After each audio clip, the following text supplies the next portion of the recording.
Front and Center. Front and Center. A focus on important and significant developments affecting the lives of Filipinos, not only in the Philippines, but also those living and working around the world. Join us in Front and Center. Front and Center. Here on Radyo Pilipinas World Service. Welcome to Front and Center, where we focus on developments in the Philippines, legislation that provides policies and directions that strives to promote a better economy for the country, issues that concern the welfare and well-being of every Filipino. All of these and more will be Front and Center. You can watch this program on our Facebook page and YouTube channel. That's Radyo Pilipinas World Service. And this program can also be heard on the following shortwave frequencies. That's 9.475 MHz, 15.640 MHz, and 17.820 MHz. So join us for another edition of Front and Center with your host, Jerome Toledo. And in his latest meeting, the President Ferdinand R. Marcos Jr. expressed strong support for the continued construction of the Vaccine and Virology Institute of the Philippines building in preparation for another possible global pandemic. This is due to Department of Science and Technology or DOST request for funding for the project to prevent delays and avoid structural deterioration of the VIP administration building. Solidum noted that the 2025 National Expenditure Program of the Department of Public Works and Highways or DPWH did not allocate a budget for the said institute. In response, President Marcos Jr. assured the government will find ways to secure funding. And the institute is envisioned to be the country's foundation for research and innovation on human, animal, and plant viruses. And the proposed Virology Institute was pitched as far as 2021 during the COVID-19 pandemic. And to learn more about this institute and how are they going to play a key role in addressing emerging health concerns, and what are their reaction of President Marcos Jr.'s support to this project. And we have in the program the Executive Director of the Philippine Council for Health Research and Development of the Department of Science and Technology, Executive Director Dr. Jaime Montoya. Executive Director Montoya, thank you for joining us in the program. Thank you, Jerome, for inviting me to be present in this interview for people to know about the Virology and Vaccine Institute of the Philippines. Okay. First question. So what is your reaction on President Ferdinand R. Marcos Jr.'s strong support to continue the construction of the Virology and Vaccine Institute of the Philippines, as he had met with the DOST Secretary Renato Solidum Jr.?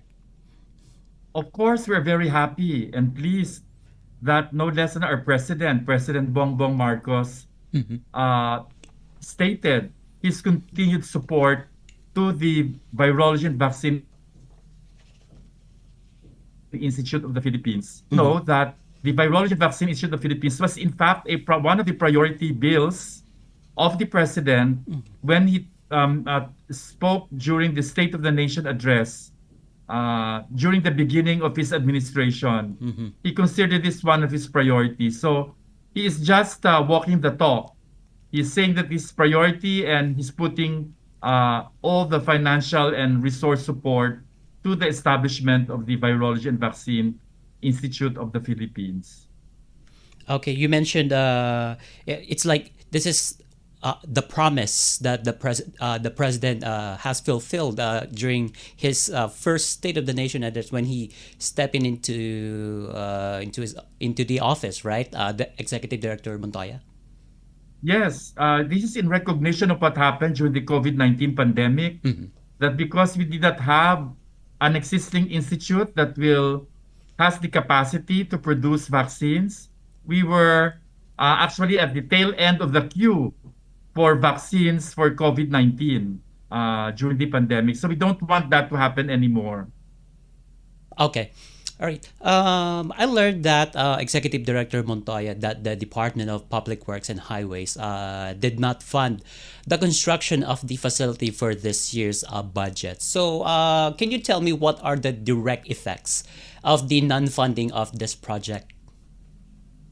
Well, of course, because the construction's already started in New Clark City in Tarlac. So the housing for the researchers that will be working in the institute has already been finished, and the administration building is starting. And if funding is actually interrupted, of course, our foundations and the existing buildings will go into disrepair because if it's not being used and no funds are coming in to continue the project, it will actually mean that the facilities will not still be useful or functional because we would like the VIP to already be functional at the soonest time possible. Okay. And also, I learned that the Virology and Vaccine Institute of the Philippines is one of the ongoing projects of the Department of Science and Technology, particularly the Philippine Council Yeah. for Yes. Health Research and Development. So, but in your Yeah. rough estimate, Executive Director Montoya, how close are we in establishing or constructing this facility? As I said, we've already started. We just want the funding to be continuous. But let me Okay. just say that even without the formal establishment of the institute, the research programs have already started. No? Since 2021, the research programs have already started, and we call it the Virology and Vaccine Research Program because we don't want it to happen that just because the institute physically is not yet existing, that we're not able to do research programs and projects that are geared towards development of very important virology and vaccine research for plant, animal, and human viruses. So we already have an existing ongoing virology and vaccine research program, which is being funded by the Department of Science and Technology and monitored by the sectoral councils for health and agriculture. So we have close to projects already amounting to 1.7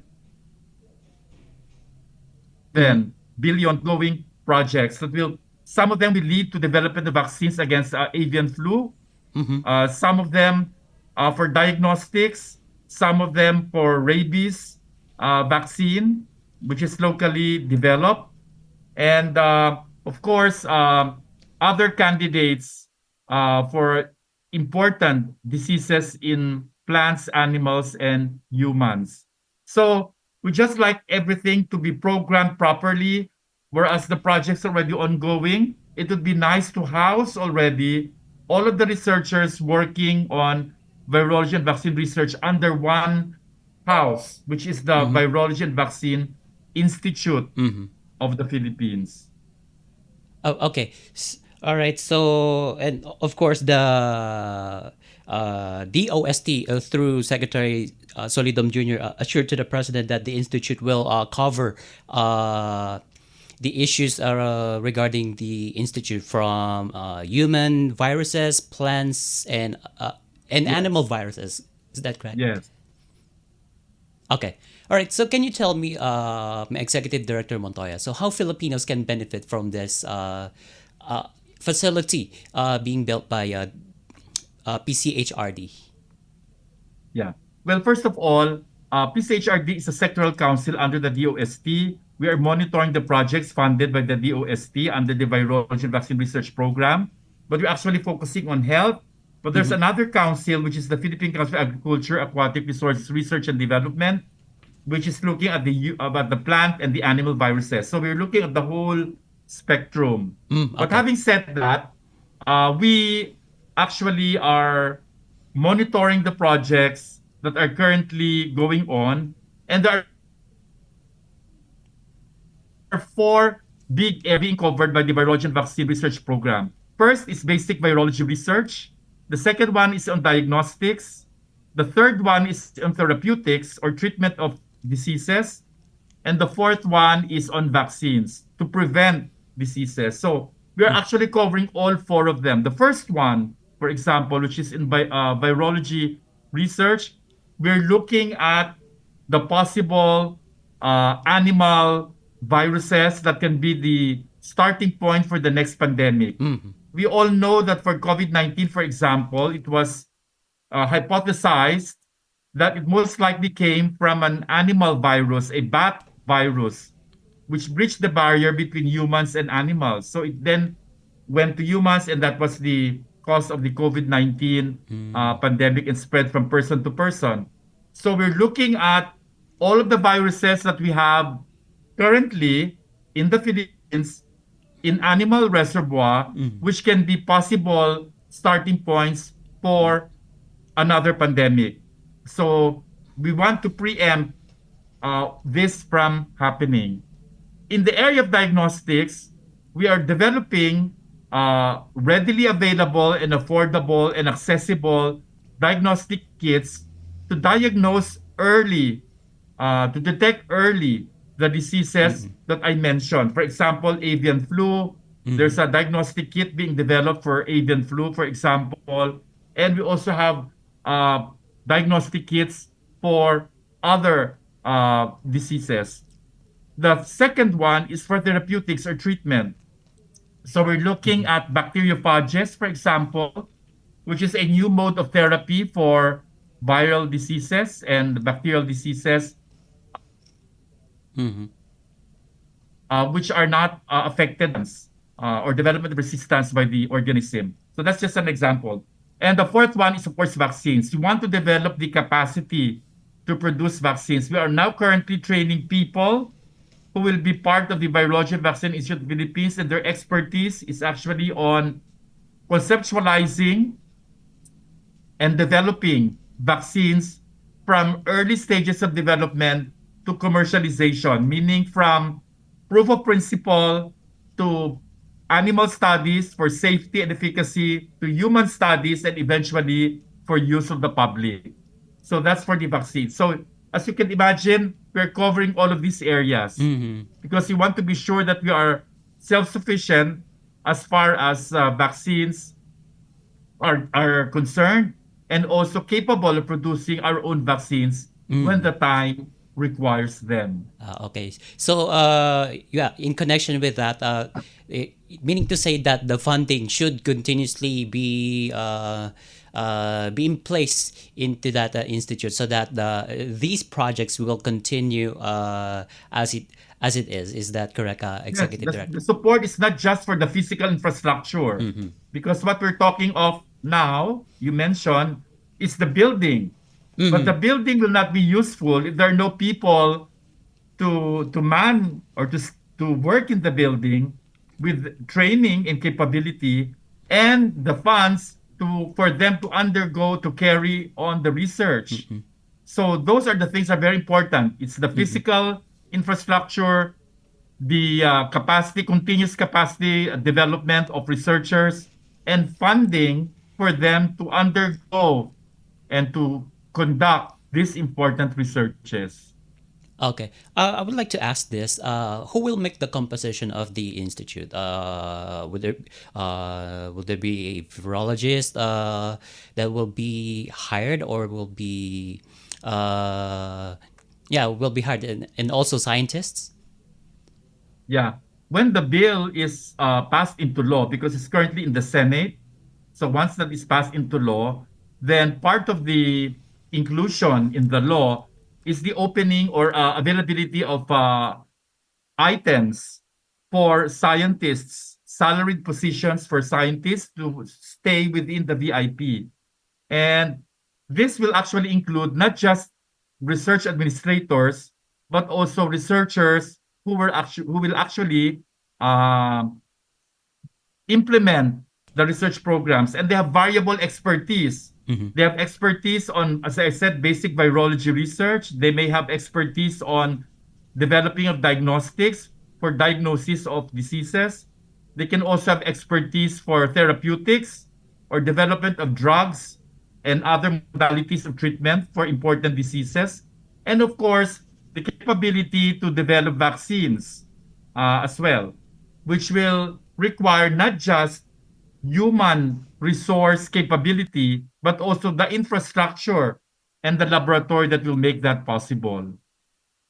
Okay. I would like to ask another one, Executive Director Montoya. So, yeah, the DOST is considering the hiring of as I call it, balikbayan But the scientists. scientists, Yeah. yes. Uh, does the DOST seriously consider this proposal, given that this is a gigantic task? Well, we've already been starting the Balik Scientist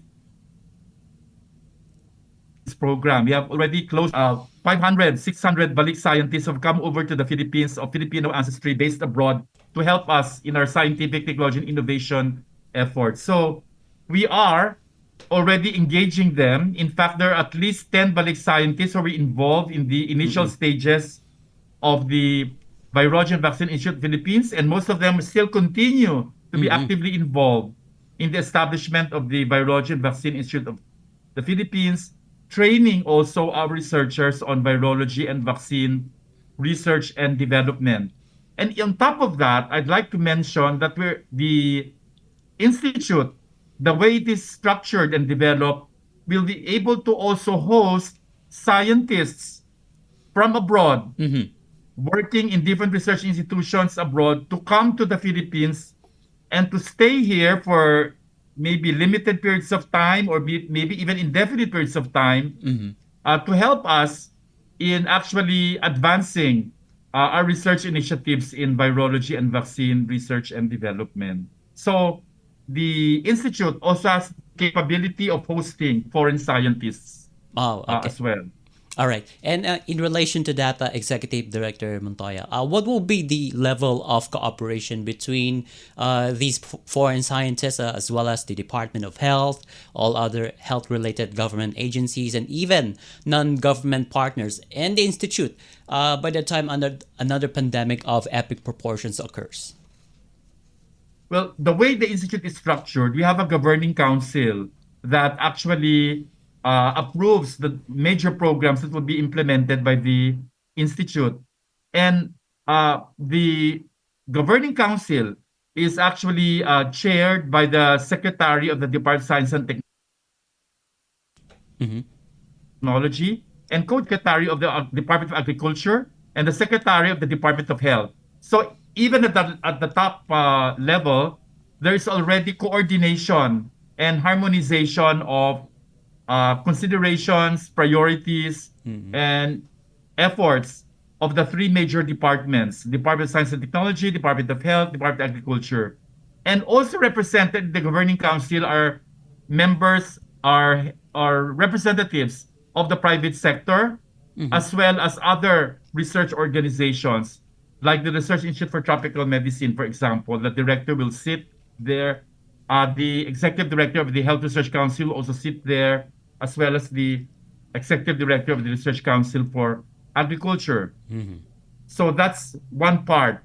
The other one is the institute is going to be the lead convener for what we call the prioritization of research initiatives for plant, animal, and human viruses. We all know that we don't have all the resources in the world, and we want to avoid duplication and research centers working in harmony, not conflicting with each other. So having an institute will be the oversight to Mm-hmm. lead the research prioritization. We will be able to coordinate all of the efforts for in the area of virology and vaccine research and development. So it will be very beneficial. It will maximally make use of our resources and will ensure that all the research is done address priority issues of the Philippines in the area of viral and bacterial diseases. So Mm-hmm. those are the features that will enable us to be truly relevant and responsive to the needs of the times in the Philippines. Okay. Does the international health community and organizations, including the World Health Organization, support the establishment of the institute? Yes, in fact, the WHO representative and also the representative from the Food and Agriculture Organization and the World Animal Health Organization will also be part of the advisory board of the institute.